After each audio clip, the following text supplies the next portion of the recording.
నిరుద్యోగులకు సంబంధించినటువంటి అంశం గురించి మనతో మాట్లాడడానికి అశోక్ సార్ ఉన్నారు, మాట్లాడించే ప్రయత్నం చేద్దాం. ఎన్నికలకు సంబంధించినటువంటి నోటిఫికేషన్లు వస్తూ ఉన్నాయి వరుసగా, కానీ నిరుద్యోగులకు సంబంధించినటువంటి నోటిఫికేషన్ అసలు కనబడట్లేదు.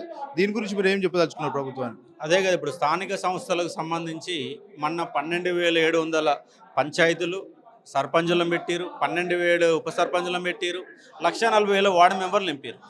కానీ అధికారంలోకి నిరుద్యోగ సమస్య పైన ఒక ఎజెండాతో, ఒక మేనిఫెస్టోతో వచ్చేటువంటి ఈ కాంగ్రెస్ గవర్నమెంట్ 2 ఏళ్ళైనా 2 ఉద్యోగాలు ఇవ్వాలి. మీరు చెప్తున్న 60,000 ఉద్యోగాలు మీకు కావు. నోటిఫికేషన్ ఇవ్వకుండా మీ లెక్క రాదది. ఆల్రెడీ నోటిఫికేషన్ వచ్చి ఎగ్జామ్ రాసి ఫలితాలు వచ్చిన తర్వాత మీరు పత్రాలు మాత్రం ఇచ్చారు. మీ పత్రాల సీఎమే తప్ప మీరు నోటిఫికేషన్ల సీఎం కాదు. ఒక్క ఉద్యోగం కూడా ఇవ్వలేదు. కాబట్టి తక్షణమే వాళ్ళ అసెంబ్లీ సమావేశాలు జరుగుతున్నాయి. 119 మంది ఎమ్మెల్యేలు, 40 మంది పైగా ఎమ్మెల్సీలు ఉన్నారు. కాబట్టి చట్టసభ అన్నిటికీ ప్రధానమైనటువంటి ఆధారభూతం చట్టసభలు. కాబట్టి అసెంబ్లీలో మీరు కృష్ణా గోదావరి జలాలతో పాటుగా 50 లక్షలకు సంబంధించినటువంటి నిరుద్యోగుల యొక్క సమస్యను కూడా ఎజెండాగా పెట్టండి. సాగునీటి జలాల ఎజెండా ఒకటే కాదు, నిరుద్యోగ ఎజెండా కూడా పెట్టండి. ఆ నిరుద్యోగ ఎజెండా పైన చర్చలు పెట్టండి. మా ఉద్యోగాల ప్రణాళిక రూపొందించండి. జాబ్ క్యాలెండర్తో పాటు జాబ్ క్యాలెండర్ ప్రకటించి తప్పించుకుంటే కుదరదు. నోటిఫికేషన్ నోటిఫికేషన్ ఎప్పుడు ఇస్తారు? ఎస్ఐ కానిస్టేబుల్ సంబంధించి ఎన్ని ఉద్యోగాలు ఇస్తారు? డిఎస్సి సంబంధించి ఎన్ని ఉద్యోగాలు ఇస్తారు? గ్రూప్ సంబంధించి ఎన్ని ఉద్యోగాలు ఇస్తారు? జేఎల్డిఎల్ సంబంధించి ఎన్ని ఉద్యోగాలు ఇస్తారు? పవర్ సెక్టర్ సంబంధించి ఎన్ని ఉద్యోగాలు ఇస్తారు? ప్రతి అంశం కూడా క్లారిటీగా ఎప్పుడు ఇస్తారో చెప్పండి. నిరుద్యోగులలో మీ కాంగ్రెస్ గవర్నమెంట్ పైన పూర్తి క్యాలెండర్ ప్రకారమే ఉద్యోగాలు పెడుతున్నామంటూ కూడా, ఉద్యోగాలు ఇస్తున్నామంటూ కూడా బట్టి విక్రమార్క అంటున్నారు. అసలు జాబ్ క్యాలెండర్ లేదు. మీరు ఇంతవరకు ఏ క్యాలెండర్ అమలు చేయలే. మీరు ఇంతవరకు ఒక్క ఉద్యోగం ఇవ్వలే, ఒక్కటి కూడా ఇవ్వలే, ఒక్క నోటిఫికేషన్ ఇవ్వాల. మీరు అసలు కానే కాదు. ఇప్పటి వరకు మీరు ఒక ఉద్యోగ ప్రక్రియ మొదలు పెట్టలే, జాబ్ క్యాలెండర్ ఏది చేయలేదు. ఇప్పుడు తక్షణమే అసెంబ్లీలో మీరు ఆల్రెడీ 2 సార్లు అసెంబ్లీలో జాబ్ క్యాలెండర్ పెట్టారు, కానీ దానివల్ల తూతూ మంత్రంగా పోయింది. మేనిఫెస్టో గంగలో కలిసింది. కాబట్టి తక్షణమే ఉద్యోగాల నోటిఫికేషన్లు జారీ చేయండి. జారీ చేసి నిరుద్యోగులలో నమ్మకాన్ని పెంచండి. Already city centre library కాలైంది, దిల్షు Nagar మొత్తం కాలైంది. చదువుకోలేక, హాస్టల్ బిల్లులు కట్టలేక గ్రామాలు వదిలిపెట్టి అందరూ, సిటీ వదిలిపెట్టి అందరూ గ్రామాలకు వెళ్ళిపోయినారు. వాళ్ళపై నమ్మకాలు కల్పించి తక్షణమే నోటిఫికేషన్లు ఇచ్చే విధంగా చర్చ పెట్టాలని టీఆర్ఎస్ బీజేపీని కూడా సైతం లెక్క వేయకుండా దీక్ష చేసినా కూడా ప్రభుత్వం పట్టించుకోలేదు. ఉద్యోగులకు సంబంధించినటువంటి నోటిఫికేషన్ ఇష్యూ గురించి కూడా ఎక్కడ కూడా మాట్లాడలేదు. కానీ ఇప్పుడు మీరు చెప్తే ప్రభుత్వం మళ్ళీ వినే అవకాశాలు ఉంటాయి, అసెంబ్లీలో చర్చించేటువంటి అవకాశాలు ఉంటాయి అంటారు. అంటే ఇప్పుడు తెలంగాణ రాష్ట్ర ఉద్యమం కూడా 10-15 ఏళ్ళు 50 ఏళ్ళు కొట్లాడితేనే వచ్చింది. కొట్లాడకపోతే అసలే వాళ్ళు ఏం పట్టించుకోనక పరిస్థితి. నా వంతుగా ప్రయత్నం చేయడం అనేది నా బాధ్యత.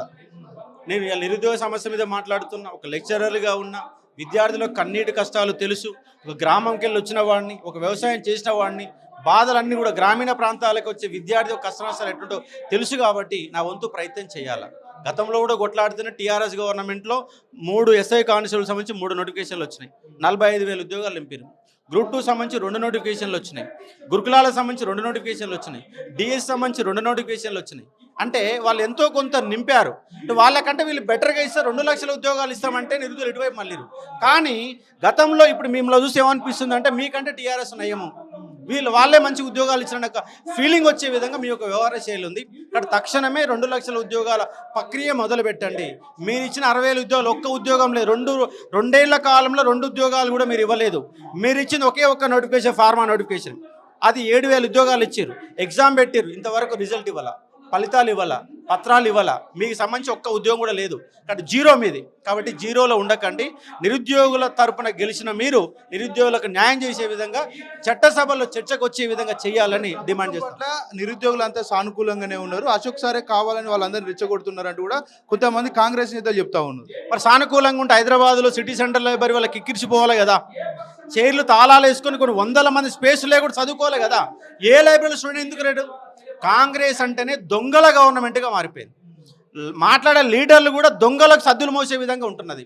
అలా గొప్ప మాట్లాడిన ఎటువైరు ఎక్కడ పారిపోయారు ఇవాళ. నిజంగా విద్యార్థులంతా అనుకూలంగా ఉంటే హైదరాబాద్లో అన్నీ కూడా కిక్కిరిసిపోవాలి కదా. వాళ్ళ లైబ్రరీలో మొత్తం నిండిపోవాలి కదా. ఉస్మానియా లైబ్రరీలో పిల్లలు ఉండాలా, సిటీ సెంటర్ లైబ్రరీలో పిల్లలు ఉండాలా. 7,000 పిల్లలు. మరి ఒకసారి మీకు సిగ్గు, శరం, లజ్జ ఏమన్నా ఉంటే ఒకసారి ఆర్టిస్ట్ క్రాస్ రోడ్కి వచ్చి చూడండి, నిరుద్యోగుల బాధలు తెలుసుకునే ప్రయత్నం చేయండి. ఇలాంటి దొంగ మాటలు చెప్పొద్దు. తక్షణమే మాకు ఉద్యోగాల ప్రకటన రావాలా. మళ్ళీ ఇవాళ క్యాలెండర్ ఇస్తాం అది ఇస్తాం అంటే కుదరదు. తక్షణమే నిరుద్యోగం సంబంధించినటువంటి ఉద్యోగ క్యాలెండర్ కూడా కాదు, నోటిఫికేషన్లు ఇచ్చేసి విద్యార్థులలో ఒక నమ్మకాన్ని పెంచాలని డిమాండ్ చేస్తాం. గత కొద్ది రోజుల కిందట అద్దంకి దయాకర్ నిరుద్యోగుల వద్దకు వచ్చి ఖచ్చితంగా మీ వారం రోజుల్లో మీ నిరుద్యోగులందరినీ ముఖ్యమంత్రి రేవంత్ రెడ్డి వద్దకు తీసుకెళ్లి సమస్యను పరిష్కరించే విధంగా నేను ప్రయత్నం చేస్తానని చెప్పారు. అలాంటి సిచ్యువేషన్ ఎక్కడైనా కనబడద్దా? మరి ఆడున్నాడు అద్దంకి దయాకర్ అడిపోయింది. మరి అద్దంకి దయాకర్ సీఎం అపాయింట్మెంట్ ఇచ్చిండు. మరి అపాయింట్మెంట్ ఇస్తే ఎందుకు మాట్లాడలేకపోయినావు? ఎందుకు నువ్వు ఉద్యోగాలు ఇప్పలేకపోయినావు? అదే రేవంత్ రెడ్డి ఉస్మాన్ యూనివర్సిటీ కూడా వచ్చినావు కదా. ఉస్మాన్ యూనివర్సిటీ ఒక దొంగలాగా వచ్చినావు కదా, ఒక ఉగ్రవాదిలాగా వచ్చినావు కదా. మేము గట్టిగా మాట్లాడితే పోలీసులను పెట్టుకొని వచ్చినావు. మళ్ళీ డిసెంబర్లో నేను వస్తా 1000 కోట్లు ఇస్తా నిరుద్యోగుల నుంచి మాట్లాడతా అని చెప్పినావు. మళ్ళీ పోలీసులు పెట్టుకొని వచ్చినావు. కాబట్టి ఈ రేవంత్ రెడ్డికి నిరుద్యోగ సమస్య పైన ఏ మాత్రం కూడా సోయి కానీ ఏది కానీ లేదు. కాబట్టి ఖచ్చితంగా సంక్రాంతి తర్వాత ఈ రేవంత్ రెడ్డికి చావు డప్పు మొదలు పెడతాం. ఊరు చావు డప్పు కొడతాం. ఏ నిరుద్యోగులైతే నేను అధికారం తీసుకొచ్చిరో నిన్ను భూస్థాపితం చేసే బాధ్యత కూడా ఆ నిరుద్యోగులు తీసుకుంటారు. నేను కంపల్సరీగా నిన్ను ఆ సింహాసనం మీకెళ్ళి తన్ని తరిమేసే విధంగా చావుడప్పు ఉండబోతుంది. మీ అంతు తేల్చే వరకు నిరుద్యోగులు వదిలిపెట్టరని చెప్పి స్పష్టంగా చెప్పదలుచుకున్నాను.